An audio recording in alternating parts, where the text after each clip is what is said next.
Welcome back. It's the end of our day 2 here at BlackHat 2025. We're going to do our daily wrap up. Mr. Doug White, Dr. Doug White, actually, if I should get it correct. Well, you know how upset I get when you don't call me by my proper title. Exactly. Well, speaking of proper titles, when you're walking the show floor and somebody calls you Matthew, they have no idea who I am because only my mother called me Matthew when she was angry with me. Okay, so people reading badges just don't assume that's what they go by.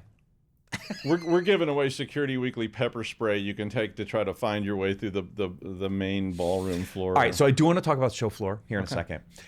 Any interesting topics today, first from an interview perspective? Yeah, I was talking to somebody about intel, like threat intel stuff. Yeah. And I'm always very interested in threat intel because this was one of those areas where none of us ever thought about this because it really wasn't a thing, I think. I mean, there was no organized crews working mainframe, operations, and they weren't connected. So there just wasn't any. I mean, the thing I was trained on was the KGB. Like KGB agents may approach you in bars, and I was like, if any person ever approached me in a bar, I would know they were KGB. Yeah. And nobody's ever approached me in a bar going, "Oh, moose and squirrel." I'm like, that's not going to happen. But we just didn't have that. And so talking about this modern sort of threat surface of it's a good idea to be starting to collect this kind of information. I thought it was a really interesting. That was. I mean, I've had really good interviews, but that one was when I need another hour here. It's funny because it ties into another couple sessions today that tie into this whole concept of CTEM, continuous threat and exposure management, right? And so Intel's part of that because the threat data tied to the vuln data, and we had two really interesting conversations about really the failures of vulnerability management up to this point, and why CTEM exists as a 4-letter acronym from Gartner. But it's going to be interesting to see how this plays out, right? And so just some really interesting, it was a hot topic at RSA Conference 2 around this whole CTEM thing.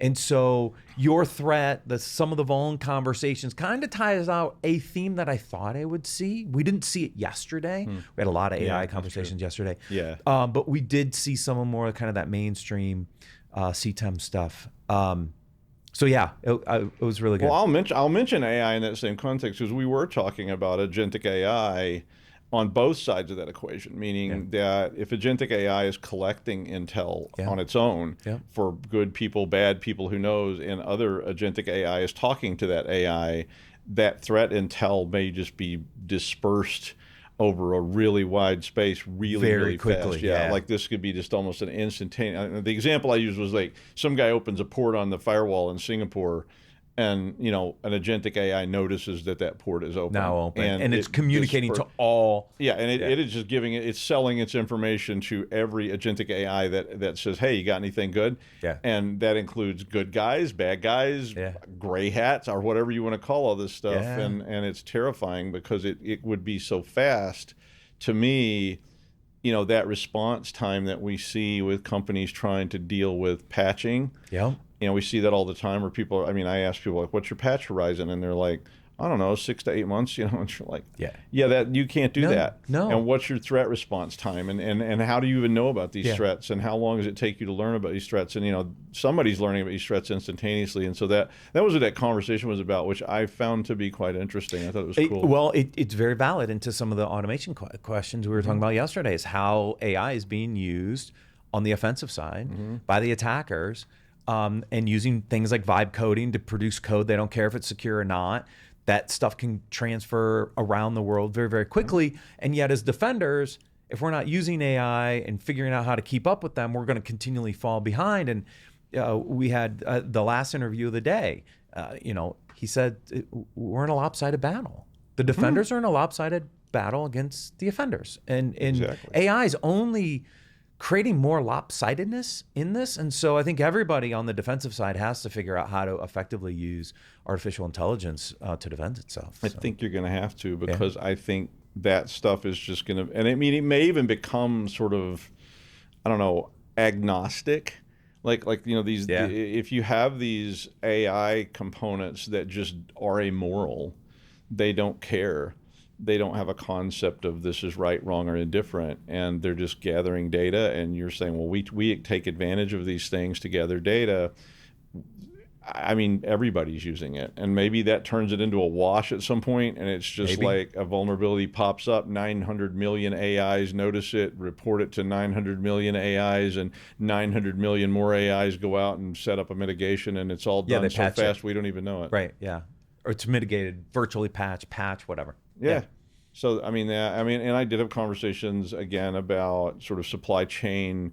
You know, I was talking again about how the speed of which supply chain could be compromised by I'm using vibe coding or whatever, or even not vibe coding. Maybe I'm a very sophisticated programmer, but I'm using an AI and I embed something or something gets embedded in my code and I push that code commit and it's dispersed around the world by not vibe coding it, but other AI that just grabs onto it and says, here's a great code snippet that would work in so many cases, and distributes it to thousands and thousands of devs who all go, wow, we need that. And they embed it. And the next thing you know, it would just be like the end of the world. It's like it'd be CrowdStrike on crack or something. On steroids. Yeah, on steroids. And crack. Yeah, maybe crack both. Steroids. I don't know what that is, but that sounds bad. It just shut down everything. Or it expands your mind. All right. So I did go. You attempted to go to the floor today twice at the wrong time, and then I instinctively followed right behind you and hit the same wall of people coming out of the keynote, down that skinny little hallway, right past Border Grill, the restaurant everybody tries to rent out because it narrows there, into the exhibit hall. I thought LA traffic was bad. Holy cow. I described it as a Chinese train station, which I hope doesn't offend anybody, because Chinese train stations, at least when I was in them, were very hectic and very, very crowded. Yeah. So nothing offensive. I don't mean any insult to the Chinese people. I crazy. love you. But Chinese train stations could be, I learned that the first time I was ever in a Chinese train station. I was by myself. I went in this train station to catch the train to this other place. And literally, there's like thousands of people standing around, and they just read the numbers out on a loudspeaker, and you can't go into the building until they read your number.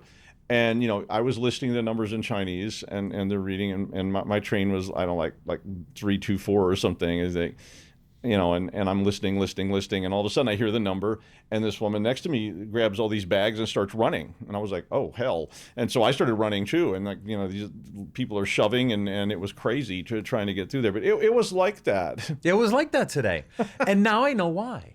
So I finally get to the business hall after I felt like a salmon swimming upstream. So we get to the exhibit hall, the business hall. They call it business hall here. It is massive. It is absolutely massive. So I haven't been here in a couple of years. You haven't been here in a few more years than that. Yeah, it was a while. So I think my last one was 22. So haven't been here for at least 2 years. In 22, we were still recovering from COVID. And I remember walking in that year, and the front booths were kind of pushed back, and the left side, nobody was there. It was small. And for not being here for 2 years, holy cow, I walk in and boom, the booths are right on top of you. Qualys is front and center. I hadn't seen Qualys at a conference for a while because they weren't doing some of the bigger conferences. They still don't do RSA conference. So it was really intriguing, right? And then I said, okay, I'm gonna go, because I always like to go to the outside, right? So I want to go find all the new stuff, right? So I go to the far right edge and I go down the side, around the back, and it just keeps going. Wow. So you have Arsenal back there, you have the startup city area, you have all the theaters and stuff. They have an AI pavilion over there. So I'm in there maybe a half an hour. I'm down the side and across the back, and realize I'm not sure the easiest way to get out of this place. And so I started fishing my way back up towards the front to exit. So I have barely touched the floor. It's just absolutely massive. It's like the elements of casino design. I felt the same way at RSA, because I went down there and I was just completely helpless. Because RSA is kind of split, right? You have North and South Moscone, and then you have the stuff in the middle. Here, because I think the last time, like, the startup city was upstairs on the second level. It's all on the main floor now, and so it's really, really spread out.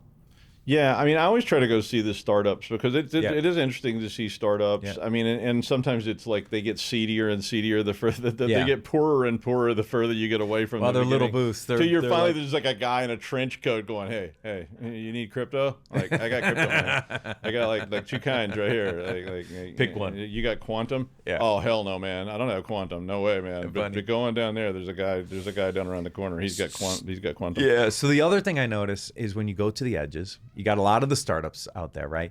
And they're desperate for leads. So like RSA conference, which I don't like this, is you got a lot of the marketing people standing in the walkways trying to get you to scan your badge. Like, here, do the scratch off, win this prize, get this thing. I just want to scan your badge. And I'm like, I just want to walk, right? And so now they're getting really, really smart. Hey, Matthew, how's it going? Oh yeah, you don't know who I am, and I just kept going, right? So that's why I said that thing earlier, is because they're doing any kind of gimmicky trick to get you to come to the booth so they can scan your badge. Look, if I'm interested, I'm gonna stop.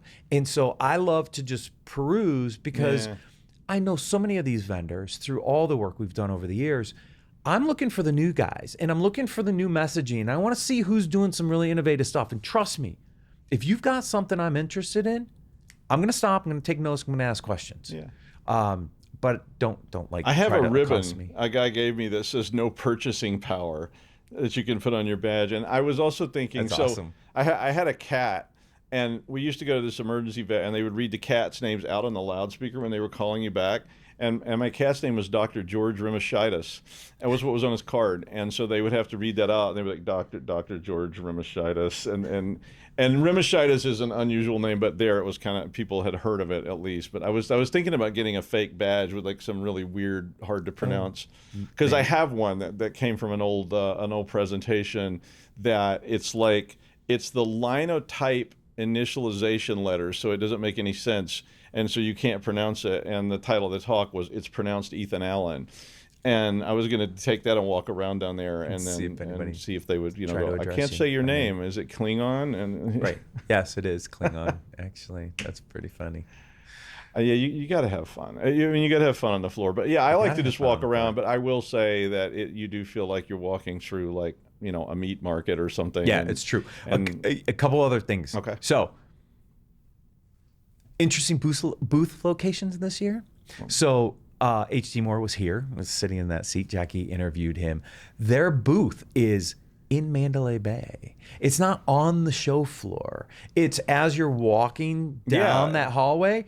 They're off there on the left. It's an experimental booth, and it sticks out. There's several of them, and they were setting up more. They were actually setting up several more because I saw, I think it was Rapid Sevens that said like Rapid Seven knows what's cooking. They had Border Grill, so they were renting out Border Grill today. That was for the grill. Okay, but their actual booth is not on the show floor. I saw several booths like that's that. really interesting because when I just talked about how expansive the show floor is, look, you go in there, you'll get lost. I'm just telling you, you're going to be wandering around there. Make it. Right, and not figure out where you are, but then you're walking there, and all of a sudden you see a white Yeti standing there, and it's the Run Zero booth, and you're like, that's cool, like that sticks out. That's the booth I'm trying to find. That's memorable. It's memorable. I've got to find that booth, and it's not in the main floor. It's out. It's out in the hallway. It's as you're going towards the steak place, right? As you're heading toward that corridor on the left. The booth is sitting I've had 2 failed recon missions today. The first one failed because I ran into the wall of people, and I just didn't have enough time. I mean, I was getting ready to like, okay, let's go. We're gonna go. I'm gonna fight my way through here. I'm just gonna pretend it's subway at rush hour. I'm getting on that train. Doesn't matter. But then I was like, there's no way. Even if I get in, I'm not gonna have time to find anything. And then I went a second time and realized I forgot my badge, and there's no way they were going to let me on the floor without my badge, no matter. That is I don't have so that true. kind of charisma. No, you do not have I need that you, kind of, Aaron. You do not have that kind of power. And then I went up to the second floor, which used to have the startup city. It's just, so dark reading's up there, and the media stuff is up there, which we're all media, so we can get access there. And then on the third floor, they have these podcast pods, which is where I'm going next to do some more recordings. But yeah, everything's down on the first floor now. And yeah, it was very, very interesting. No, well, it was very chaotic. It reminded me of like pre-COVID DEF CON kind pre-COVID. of stuff, just Pre-COVID. swarms of people. Yeah. Although my timing was bad because I went down there. I didn't know because I didn't have a schedule, and I was just running down there between interviews, and it was like, oh yeah, that was the keynote just let out, and there was like 800 million people standing around trying to get into the floor because that just ended. So I am going to try again. We're going to breach the barricades and sing some songs from Les Mis on the way down there. And well, we're wrapped up for the day, so you have no excuse now. You can get back there. Thank you, everyone, for tuning in today. We're live tomorrow for our last day of coverage at BlackHat 2025.